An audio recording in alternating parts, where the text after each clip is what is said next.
Yang membuat saya ingin kembali ke Garut, saya pikir sudah cukup ya, selama ini kan saya sudah usianya 60 tahun. Jadi usia 60 tahun itu sebenarnya sudah masuk ke usia yang pensiun, tetapi bukan berarti bahwa kita tidak melakukan apa-apa. Dengan apa saya itu larinya berkebun dan menjadi petani.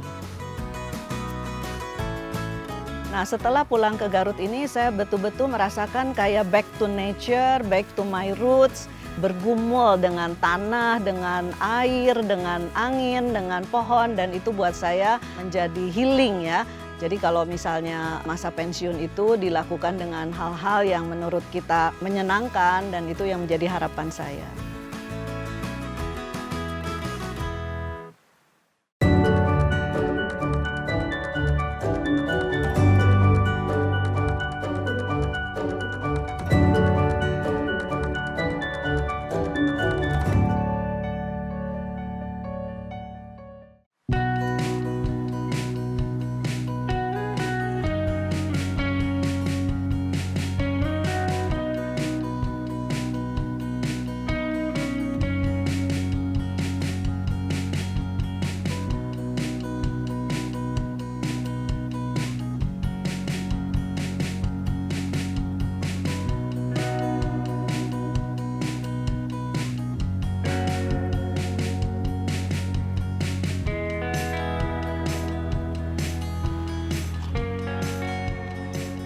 Halo, selamat datang ke Farmhouse Cimaragas Garut. Saya Agnes Marcelina.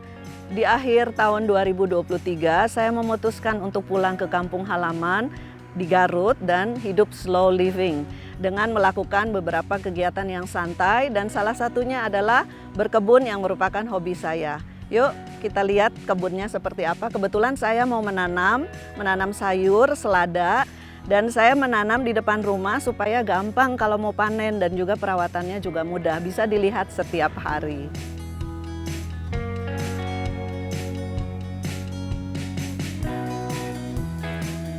Nah, ini bedengan atau raised bed untuk menanam sayuran di depan rumah saya. Kebetulan rumah kami dikelilingi oleh beberapa gunung ya. Kalau di Garut itu kan banyak sekali gunungnya. Dan di belakang sana yang tinggi ini ada Gunung Cikuray. Gunung Cikuray adalah gunung tertinggi di Garut dengan ketinggian sekitar 2.900 dpl. Kemudian di sebelahnya ada Gunung Papandayan. Kalau udaranya lagi bagus, kemudian juga langitnya cerah, bisa kelihatan sampai kawahnya loh. Dan di sebelah sana ada Gunung Cipanas dan Gunung Guntur. Jadi pemandangannya cukup indah. Itu yang membuat saya senang tinggal di Garut dengan hobi berkebun, healing banget.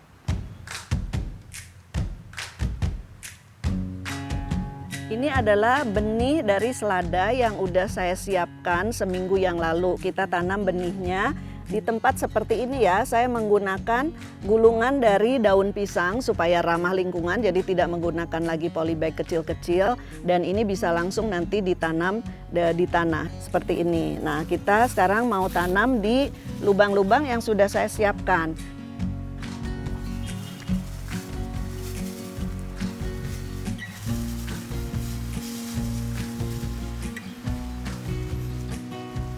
Saya berkebun itu sejak tahun 2010 waktu itu. Memulainya dengan hidroponik dulu. Yang membuat saya ingin berkebun adalah sebenarnya kepedulian terhadap kesehatan. Saat itu kan usia saya juga sudah lebih dari 40 tahun dan sudah mulai memikirkan bahwa kita mau hidup sehat. Kalau mau panjang umur tentunya kita harus hidup sehat ya. Nah, mulai dari situ saya juga memikirkan asupan makanan apa saja yang harus kita berikan kepada tubuh kita. Nah, tentunya kalau dengan berkebun kita kan tahu persis apa sayurannya, kemudian apa tanamannya, bagaimana cara kita merawatnya, dan apa saja yang ada di dalam tanaman tersebut. Nah, mulai dari situ saya pikir ya lebih baik saya menanam sendiri sayuran-sayuran yang biasanya kita beli dari pasar atau supermarket. Jadi sebenarnya lebih kepada kepedulian bahwa saya ingin hidup sehat. Kalau ingin hidup sehat, kita harus tahu makanan apa saja yang kita makan.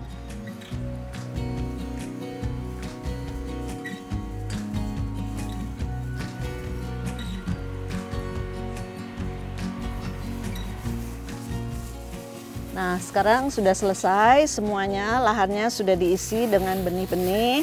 Dan sekarang setelah kita tanam, kita harus siram ya. Jadi harus siram.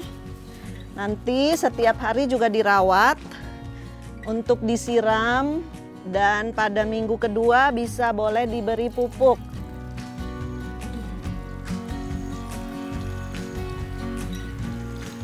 Saya memulai dengan hidroponik karena waktu itu kan masih tinggal di Jakarta, dan di Jakarta kan kita tidak punya lahan ya.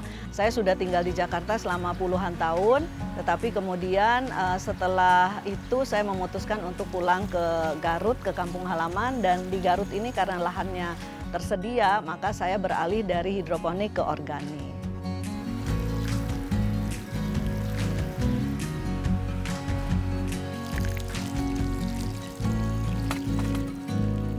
Nah, sekarang menyiram sudah selesai, nanti kita nikmati hasilnya sebulan kemudian.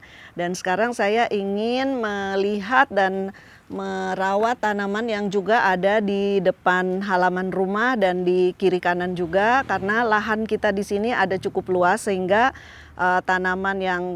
lahan-lahan yang kita manfaatkan untuk tanaman ada di sana sini. Di depan juga ada bunga dan sayur-sayuran. Yuk kita lihat.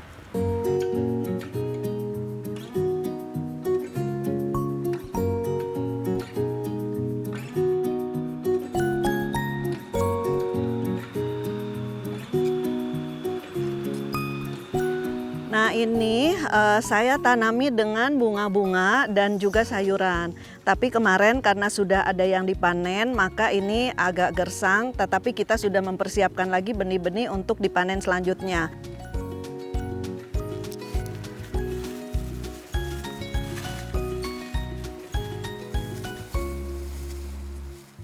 Yang membuat saya ingin kembali ke Garut, pertama karena saya pikir sudah cukup ya, selama ini kan saya sudah usianya 60 tahun. Jadi usia 60 tahun itu sebenarnya sudah masuk ke usia yang pensiun, tetapi bukan berarti bahwa kita tidak melakukan apa-apa. Saya ingin pace-nya itu menjadi lebih santai. Kalau kita hidup di Jakarta seperti kayak dikejar-kejar ya, kita mau ketemu orang, kemudian macet, dan juga hidup merasa dikejar-kejar tetapi kita tidak mendapatkan sesuatu yang nyaman gitu ya buat kita sendiri. Kok kayaknya hidup hanya untuk memenuhi kebutuhan-kebutuhan yang seperti layaknya orang-orang di perkotaan. Pertama, kenapa Garut? Karena Garut adalah kampung halaman saya. Dan di Garut itu pemandangannya indah sekali, kota kecil yang memang jauh dari hiruk pikuk, juga tidak macet. Dan kebetulan saya juga ada lahan di Garut, oleh sebab itu ya sudah, Garut menjadi satu pilihan.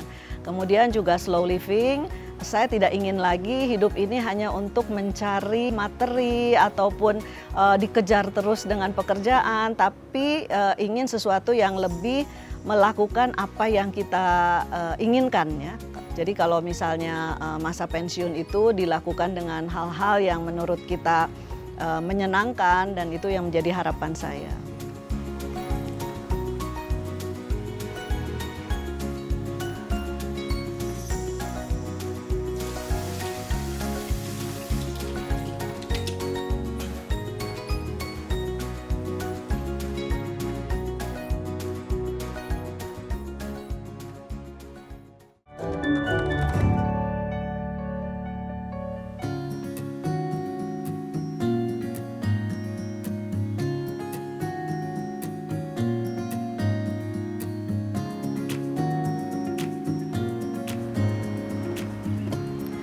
Hari ini saya mau panen untuk memasak nanti siang, dan dari lahan, di beberapa lahan yang mungkin sudah ada sayuran yang bisa kita petik. Biasanya pagi-pagi saya berkeliling apa yang bisa kita petik untuk makan siang, kita petik. Yuk.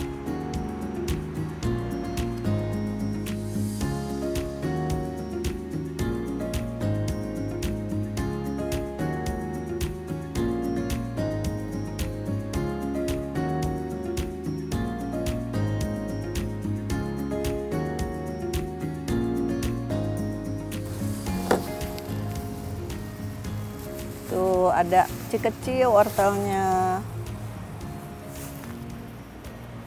Ya kalau organik kita tidak bisa berharap mau besar dan gendut ya, tapi rasanya kalau kita menanam wortel organik itu lebih manis.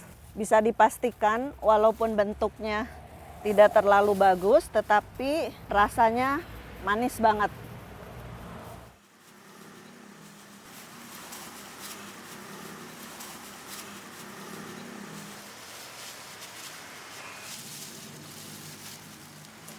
Puluhan tahun saya hidup di Jakarta dan menjalani beberapa profesi, mulai dari bekerja sebagai banker selama beberapa tahun, kemudian selama beberapa tahun juga saya menjadi guru di sebuah kursus bahasa Inggris, kemudian juga saya pernah bekerja di perusahaan asing, dan juga saya pernah bekerja di kementerian. Nah, setelah itu saya memutuskan untuk menjadi petani, dan menjadi petani ini buat saya sangat membahagiakan ya, karena mungkin dari nature saya itu senang sekali dengan kehidupan alam. Jadi dari sejak remaja hobi saya memang menjelajah ya, baik itu ke gunung, baik itu ke desa, baik itu ke kampung. Nah, setelah pulang ke Garut ini saya betul-betul merasakan kayak back to nature, back to my roots. Dan bahagia ya, karena juga bisa berhubungan dengan satu tempat kelahiran, kemudian juga menjadi petani sehari-hari, bergumul dengan tanah, dengan air, dengan angin, dengan pohon, dan itu buat saya menjadi healing ya. Kalau kita kan seringkali mencari pelepasan dari rasa stres itu, mungkin orang itu bermacam-macam, ada yang dengan musik atau dengan olahraga, dengan apa, saya itu larinya berkebun dan menjadi petani.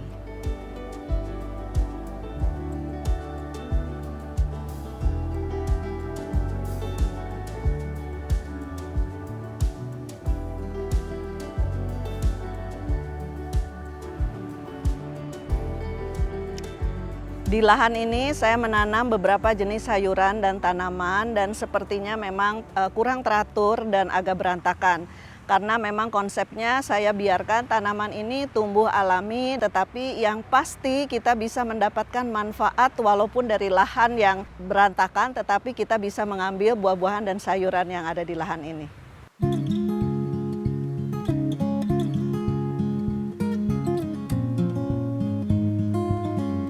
Gaya hidup slow living yang diterapkan di tempat ini, ya kalau tanaman kita tanam secara organik.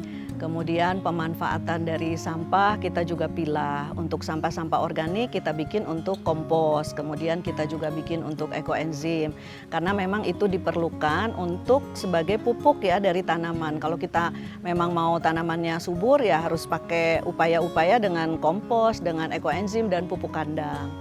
Kemudian semuanya ya kita juga lakukan yang tidak bertentangan dengan alami ya, jadi tidak menggunakan pestisida, kemudian juga tidak menggunakan pupuk kimia, jadi betul-betul kita kelola secara organik. Dan saya juga tidak terlalu ngoyo dengan hasilnya ya, kadang-kadang kan kalau organik itu susah ya, karena ada serangga, ada hama, ada makhluk lain yang juga ingin memanfaatkan daripada alam yang ada di sini. Tapi buat saya ya nggak apa-apa, kita kan juga sudah diberi kemurahan hati oleh Tuhan di bumi ini, sehingga semua makhluk hidup yang diciptakan oleh Tuhan ya silahkan saja bisa menggunakannya.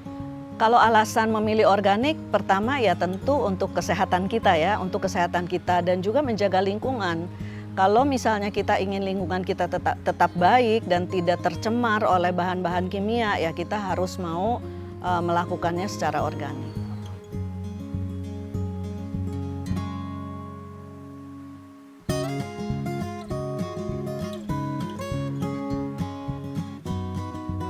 Ini sayur siongmak. Ini juga biasanya saya pakai untuk membuat salad. Ini rasanya menurut saya mirip dengan selada, bahkan lebih enak karena rasanya ada wangi-wanginya.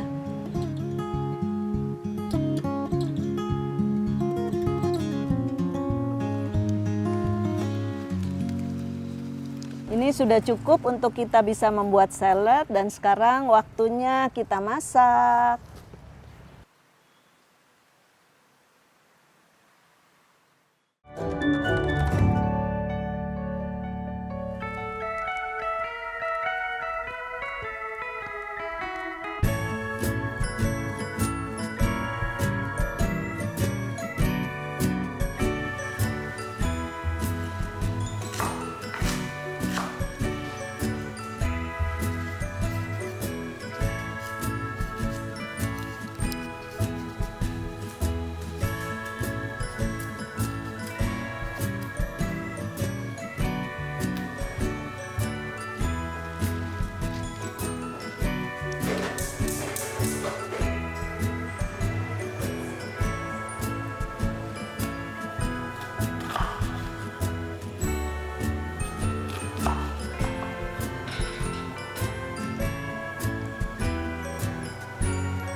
Awalnya menanam itu atau berkebun hanya untuk kepentingan keluarga ya, tetapi setelah itu timbul ide bahwa orang lain juga mungkin ingin menikmati, dan akhirnya saya membuka kafe. Satu bangunan kita dedikasikan untuk kafe dengan menu-menu yang didapatkan semuanya bahan bakunya dari sini. Misalnya daun kenikir kita bisa pakai, kemudian daun telang, daun mint kita juga bisa racik menjadi minuman, ada juga sukun ya, sukunnya enak sekali menurut orang-orang. Dan selain itu buah-buahan ya, ada lebih dari 20 macam buah-buahan yang ditanam di kebun ini dan menghasilkan buah-buahan yang bisa kita olah menjadi smoothies dan gelato. Jadi saya mulai membuat gelato dan di cafe Farmhouse Cimaragas ini orang-orang bisa menikmati gelato yang rasa buah dan buahnya asli dari kebun dan juga organik. Seperti tadi saya bilang, kalau kita merawat tanaman, maka tanaman juga akan memberikan banyak sekali kepada kita. Nah, ternyata semakin banyak dikonsumsi orang, semakin banyak juga hasil panen yang bisa kita dapatkan. Jadi hasil panen yang berlebih ini kan kita tidak bisa makan sekaligus ya. Oleh sebab itu ya saya harus awetkan. Bagaimana cara mengawetkannya? Salah satunya di freezer, jadi di frozen. Jadi banyak sekali freezer yang ada di rumah saya untuk diawetkan. Kemudian juga misalnya mangga. Nah, kita kan tidak bisa setiap hari beli mangga di supermarket. Maka kalau pada saat musim kita bisa mengawetkannya dengan cara memfrozen makanan tersebut.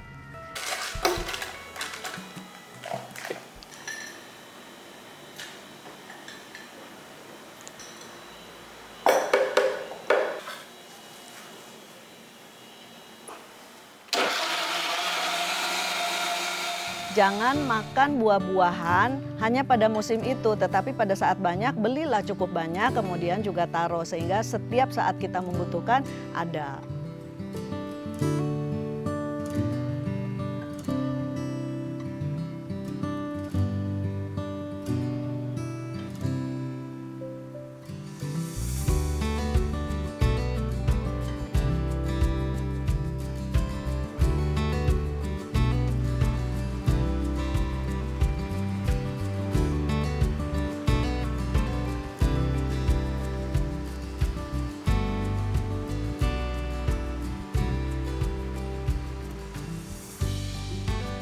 Wah, cepet banget nih, ternyata baru kemarin disemai ini udah ada yang tumbuh. Ini juga udah siap nih buat dikembalikan ke lahan yang lebih besar. Nah, ini adalah kebun di belakang rumah saya, backyard, dan saya menggunakan styrofoam ini sebagai tempat untuk pembenihan.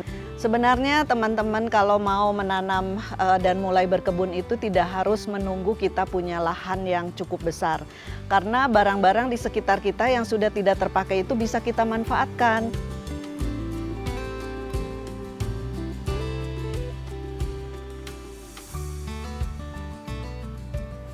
Nah, ini contoh lain, bekas air mineral galon kita tanamin juga dengan wortel. Kita uji coba di sini dan ternyata memang bisa juga. Waduh, patah. Patah ya, nanti kita cabut. Nah, ini wortelnya. Nah, ini juga ada. Yang penting sebenarnya organik, jadi kita sehat dan tahu daripada kita makan wortel yang menggunakan pestisida. Walaupun bentuknya indah, bagus, tapi belum tentu itu sehat buat tubuh kita. Kalau organik seperti ini, kecil, mungil, bentuknya tidak beraturan, tapi yang pasti, yang jelas ini adalah sehat. Coba bisa dibayangkan dalam satu pot ini aja kita bisa menanam 2, 3, 4 wortel dan bisa tumbuh. Ini terus terang saya juga tidak dipupuk ya, hanya dari media tanam, kemudian dikasih sedikit kompos dan sekali-sekali kita guyur dengan ekoenzim. Cukup dengan seperti itu. Jadi kalau ininya bekas tempat airnya banyak, kita juga bisa menghasilkan wortel yang cukup banyak atau sayuran lain.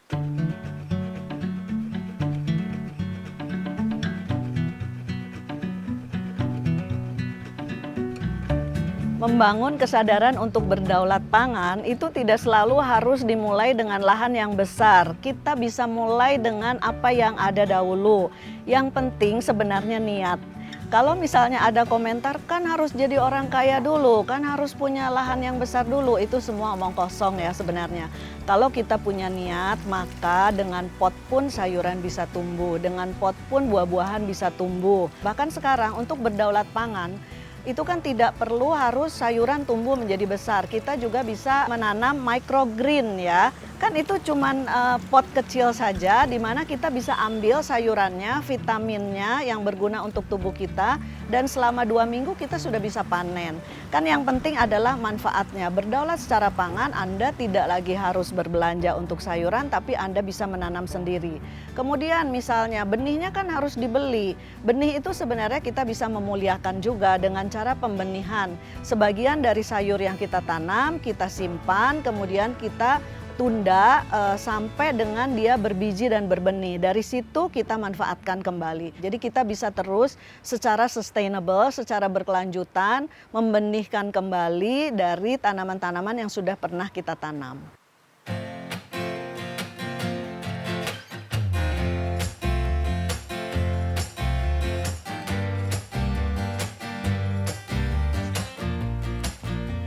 Nah, ini ada contoh lain juga. Di sini saya tanami dengan selada. Ini sudah sering dipetikin. Jadi kalau misalnya kita memerlukan selada, tidak harus dicabut langsung dengan akarnya, tetapi bisa petik saja sesuai dengan kebutuhan. Kita mau berapa banyak yang kita butuhkan, dan ini akan bisa terus tumbuh. Contoh ini yang sudah cukup lama. Ini sudah cukup lama, makanya sudah berdiri begini karena sudah saking seringnya dipetikin. Jadi teman-teman bisa menggunakan wadah-wadah ini atau pot atau apapun untuk bisa berkebun dan berdaulat secara pangan. Tidak harus tunggu mempunyai lahan yang besar atau luas. Kebetulan saya mempunyai lahan yang cukup luas, tetapi itu bukan sebagai keharusan dan bisa memulai dengan dari apa yang bisa kita lakukan.